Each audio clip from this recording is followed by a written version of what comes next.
Hello students, welcome to your favorite channel English Learning Assam. Today I start the question paper solution of ACES final examination subject English topic tense and voice change. My dear students, আজি মই তোমালোকৰ আগত তোমালোকৰ অহা ACES final examination 2024 প্ৰস্তুতি হকে ACES final examination 2012 ইংৰাজীৰ voice আৰু টেন্সৰ কোশ্চিনসমূহৰ সমাধান লৈ আগবাঢ়িম। আশা কৰিম গ্ৰামাৰৰ এই অংশৰ পৰা তোমালোকৰ পৰীক্ষাত অহা 8 নম্বৰ পোৱাত সহায় হ'ব। বলাচোন মৰমৰ ছাত্ৰ ছাত্ৰীসকল, আজিৰ এই গ্ৰামাৰ অংশলৈ যাওঁ। Question number 28, change the voice of any two of the following sentences. কিন্তু তোমালোকৰ পৰীক্ষাত কিন্তু তিনিটা আহিব, যিটো এইটো বহুত পুৰণা প্ৰশ্ন। সেই পুৰণা প্ৰশ্নৰ কাৰণে তোমালোকৰ দুটা দিছিলে। A, when did you see me. দেখা ইয়াতে voice change with interrogative sentence, interrogative sentence with question word. Question word হ'লে তোমালোকে ভইচ চেঞ্জটো যিখিনি নৰ্মেল ৰুল আছে সেই ৰুল মতে কৰি যাবা। কৰি শেষত তোমালোকে এই কোশ্চিন ৱৰ্ডটো ফাৰ্ষ্টত লিখি দিবা। ইয়াতে আছে ইউ চি মি, তেতিয়াহ'লে এইটো কি হ'ব? এইটো ডিড ইউ চি মি, তাৰমানে কি you saw me. Past indefinite টেন্সত হৈছে। পাষ্ট ইনডিফিনিট টেন্সত হ'লে কি হ'ব? আই ৱাজ চিন বাই ইউ। কি হ'ব? আই ৱাজ চিন বাই ইউ। যিহেতু ইণ্টাৰগেটিভ সেন্টেন্স, গতিকে কি হ'ব? আই ৱাজটো উঠাই দি কি হ'ব? ৱাজটো আগত দিব লাগিব। ৱাজ আই চিন বাই ইউ, ৱাজ আই চিন বাই ইউ। লাষ্টত তোমালোকে কি হয়নটো লগাই দিয়া। হয়েন ৱাজ আই চিন বাই ইউ, হয়েন ৱাজ আই চিন বাই ইউ। তোমালোকে চিন্তা নকৰিবা, তোমালোকৰ স্ক্ৰীনশ্বটৰ সুবিধা কৰি দিম এনচাৰখিনি। পোনপ্ৰথমে তোমালোকে বুজি লোৱা ধুনীয়াকৈ। বি, শ্বি ইজ লাফিং এট মি। দেখা এটটো এইটো এটা প্ৰিপজিশ্যন দিছে। এটটো তোমালোকে পেচিভ ভইচৰ এই যিটো ভাৰ্ব হ'ব ভাৰ্বৰ পিছত লগাই দিব লাগিব। বাকী চব নিয়ম একে, এইটো ইজি দিছে। প্ৰেজেণ্ট কণ্টিনিউৱাছ টেন্স, তেতিয়াহ'লে প্ৰেজেণ্ট কণ্টিনিউৱাছ টেন্স হ'লে তোমালোকে বিইং লগাই দিব লাগিব। চ' ইয়াতে কি হ'ব? I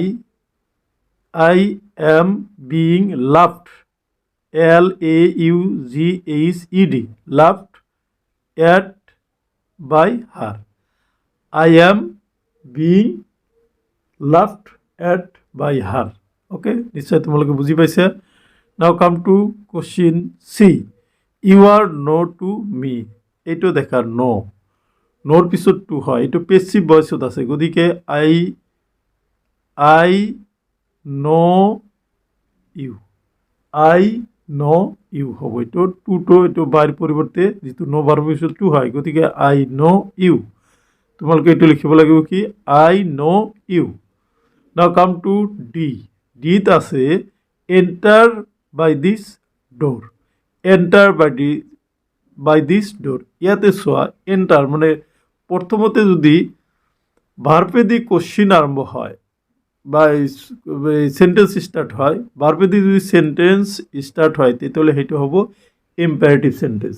চ' ইম্পেৰেটিভ সেন্টেন্সত আমি দুই ধৰণে কি কৰোঁ? পেচিভ ভইচ কৰিব পাৰোঁ। আমি সহজটো হ'ল লেটেৰে ষ্টাৰ্ট কৰিবা। এইটো কি হ'ব? Let this door be entered by, let this door be entered by, let this door be entered by। so নিশ্চয় তোমালোকে এই অতি দৰকাৰী চাৰিটা ভইচ চেঞ্জ বুজি পাইছে। এতিয়া মই তোমালোকৰ এই ভইচ চেঞ্জ চাৰিটা স্ক্ৰীনশ্বটৰ সুবিধা কৰি দিওঁ, তোমালোকে স্ক্ৰীনশ্বট মাৰি চাব পাৰিবা। এই আনচাৰকেইটা মই তোমালোকক দিছোঁ। প্ৰথমটোত আছে when was I see by you, তাৰপিছতটোত আছে I am being loved at by her. I know you. Let this door be entered by. Okay. Question 29. Rewrite any 5 of the following sentences using the verbs given in brackets in their correct tense forms. 1 into 5 equal to 5.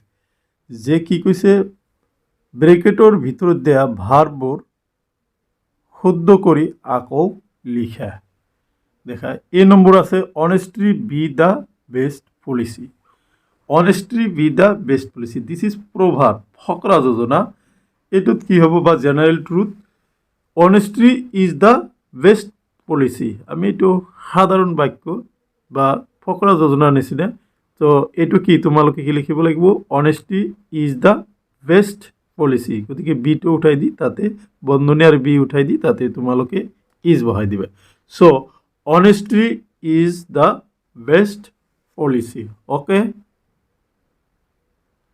now come to B. He has done his work and take rest now. এতে দেখা he has done this work. He has done his work. মানে তেওঁৰ কামটো শেষ কৰিলে and taking rest now. And taking rest now. তেওঁৰ কামটো শেষ কৰিলে আৰু এতিয়া জিৰণি লৈ আছে গতিকে এইটো কি হ'ব taking. He has done his work and taking a rest now. Now come to C. She sleep when I want to see her.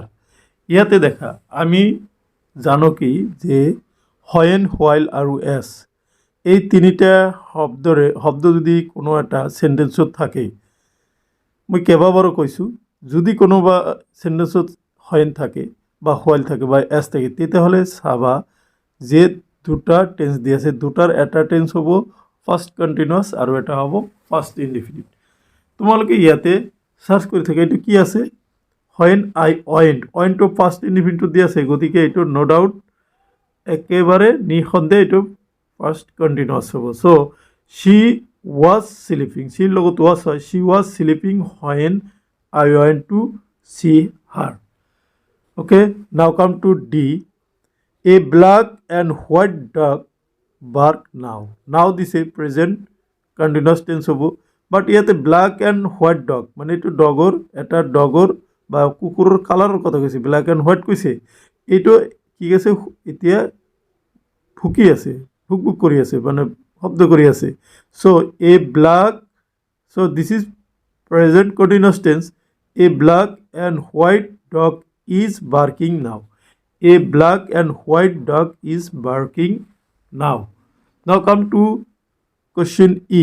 The boy come home this morning. তার মানে past tense গুছি গৈছে this morning এই ল'ৰাজন এই ৰাতিপুৱা আহিছে গতিকে past tense হলে কি হ'ব the boy came home this morning. The boy came home this morning. Now come to F and G.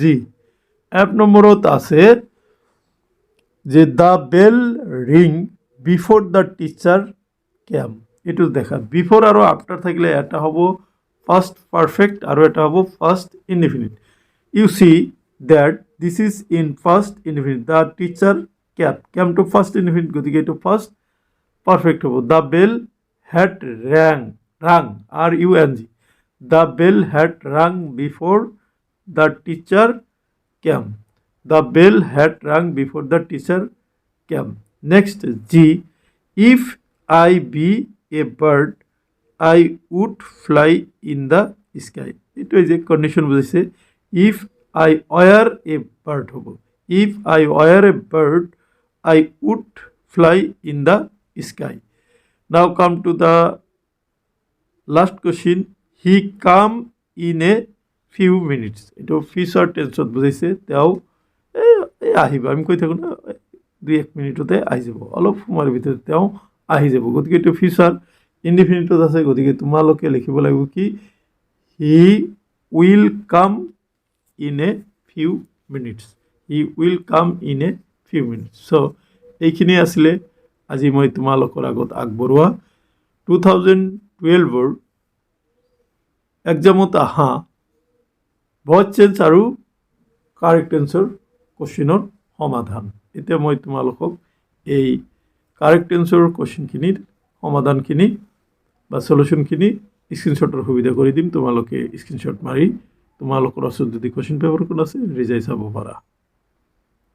ABCD screenshot মাৰি লোৱা।